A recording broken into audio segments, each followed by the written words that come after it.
Okay,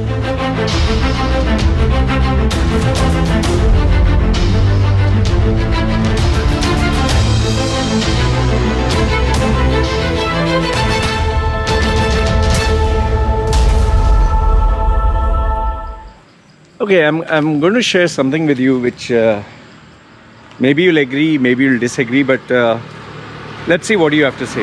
Okay. Now, let me tell you something that is rather shocking. Okay, rather shocking or surprising or whatever.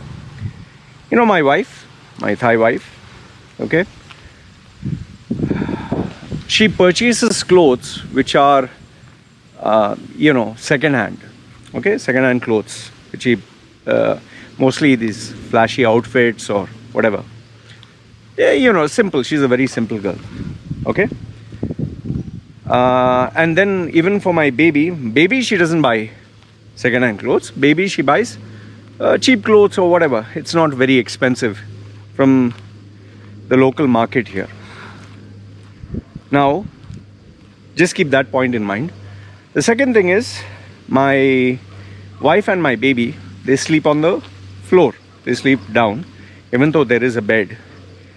And even though I have an air conditioner, AC, I made it kind of like a habit for my baby to sleep without the AC.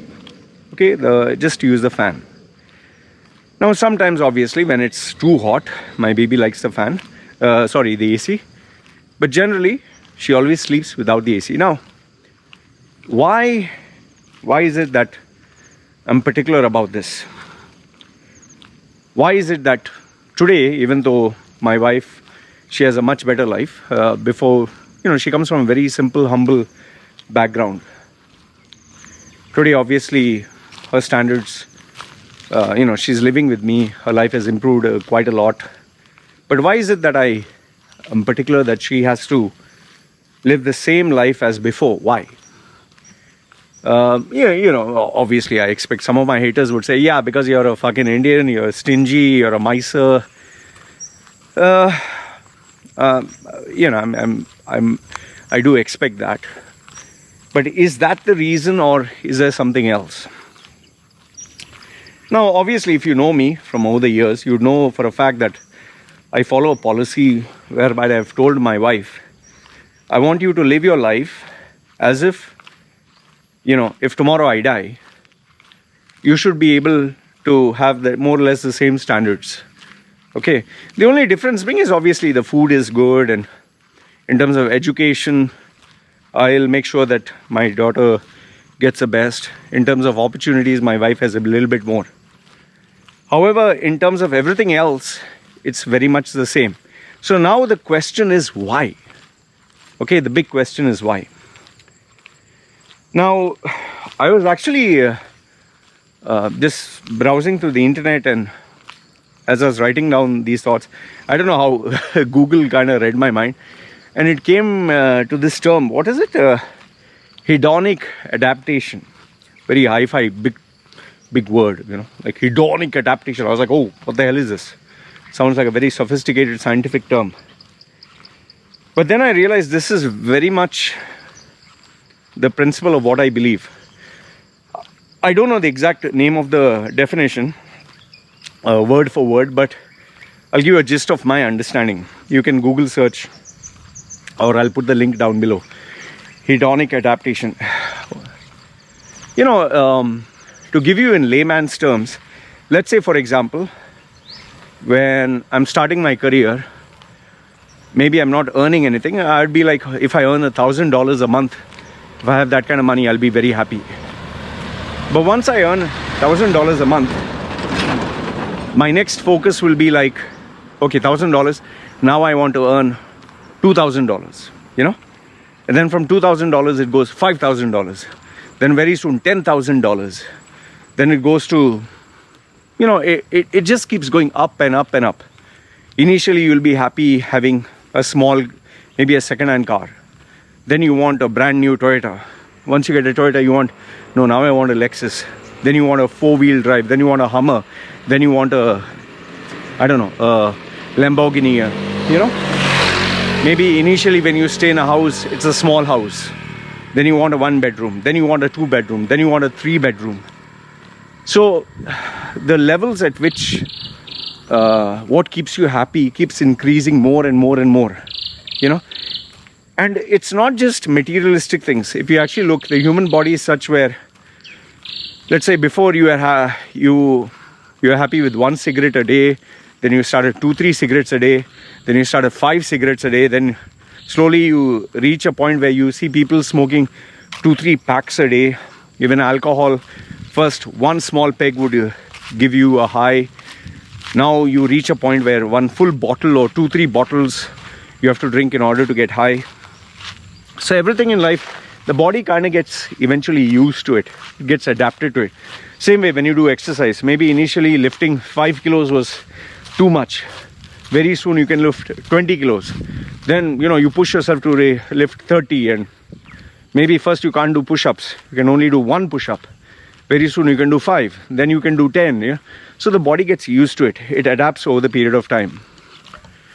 So in the same way, even pleasure or even good things in life now, we just want it to go more and more. We get used to it.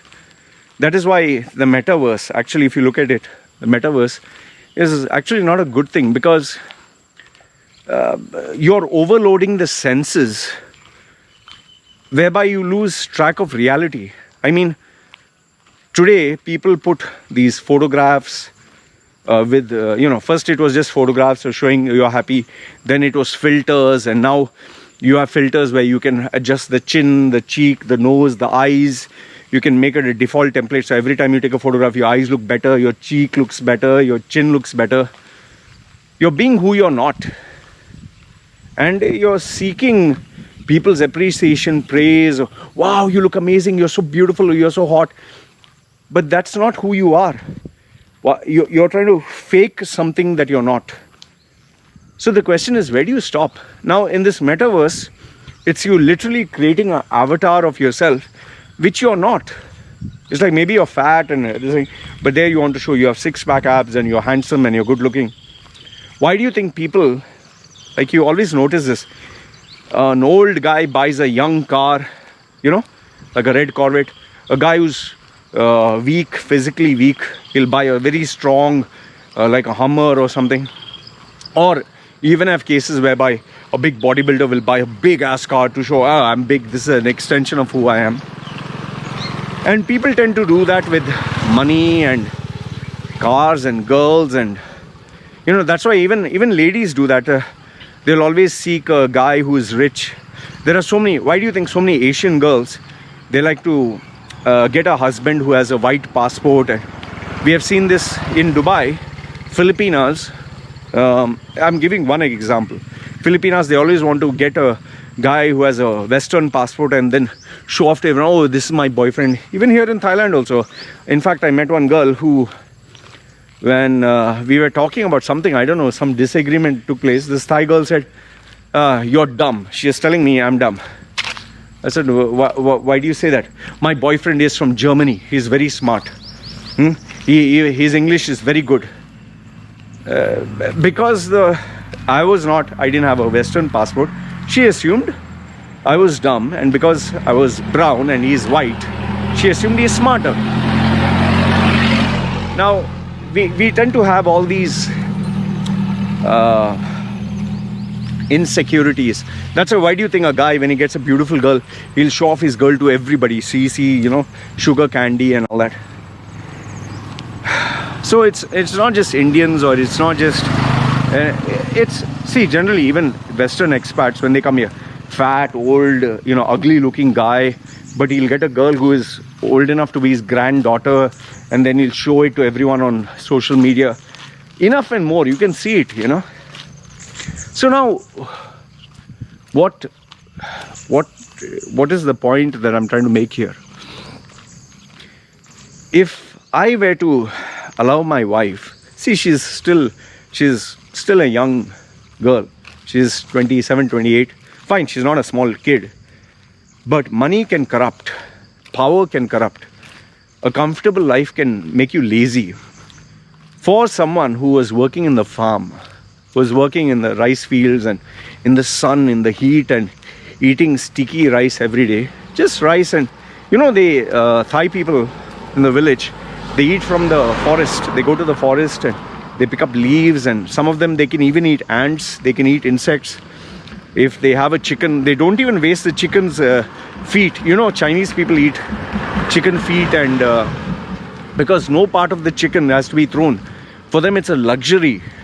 That's why every part, even the skin, everything is eaten, because they are thought to survive in the wild.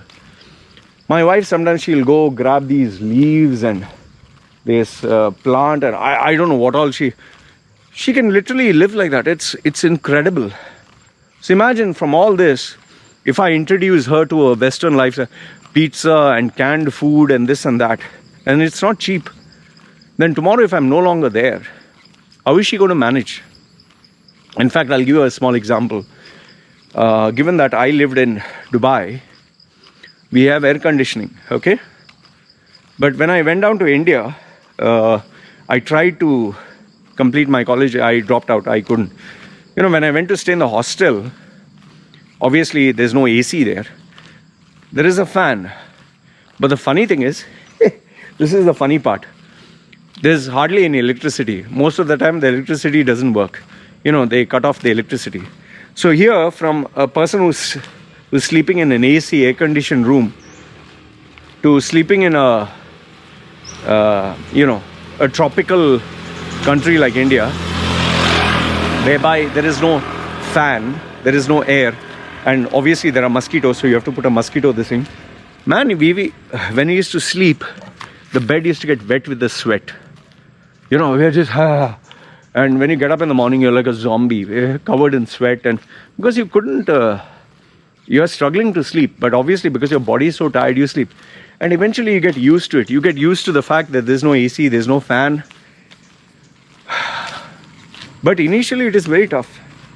So I don't want my daughter to grow up thinking that life is easy, and I want her to understand that even though there are luxuries that she can get, she has to work hard. That's why I make sure that she doesn't get everything too easy. Even though I give her things, it's still not easy. I still want her to live like the poor and be with the poor and understand her roots. I came from a very poor background, and I'm still proud of that. That's why even food, today I don't waste food. Even if I eat a watermelon, if a little bit is left, I don't throw it out. Let's say I ate rice with something and it's remaining, I don't throw the thing out, I keep it. Some people might feel like, yuck. No, I keep the leftovers in the freezer, and then when I'm hungry again, I eat that. I make it a point to eat that, not throw it out. Because I've seen tough days, man. I've seen tough days. I've seen people, and I've seen with my own eyes, people who are very rich, who went from nothing to very rich. In fact, I know one lady whose husband was into, stock shares and whatever. From simple, humble beginnings in India, she ended up being so rich. She used to actually have a bath in the tub with almost, I think, $100, $200 worth of perfume and this and that in the tub. While someone is giving her a massage at the side, and someone's doing a finger and nail. And well, she had told me this. Later on, when her husband got a stroke and then he developed arthritis, he was completely bedridden. He couldn't do anything. They lost all their money in medical expenses. And she had to go back to, in India they say lotana, with a small little utensil, taking water and putting. They lost everything. They had to go back to the village. So, it's, I'll tell you, I in my life I've met, it's not what they show online. Online today on social media, they'll show you a guy flashing his car, his Rolex, his big jet and hot babes and champagne. That's not what successful people do. That's not what rich people do. I have personally met very rich people, very, very rich. If you see them, you'll be shocked. They dress up in simple shirt and trouser, and Like you literally think he's some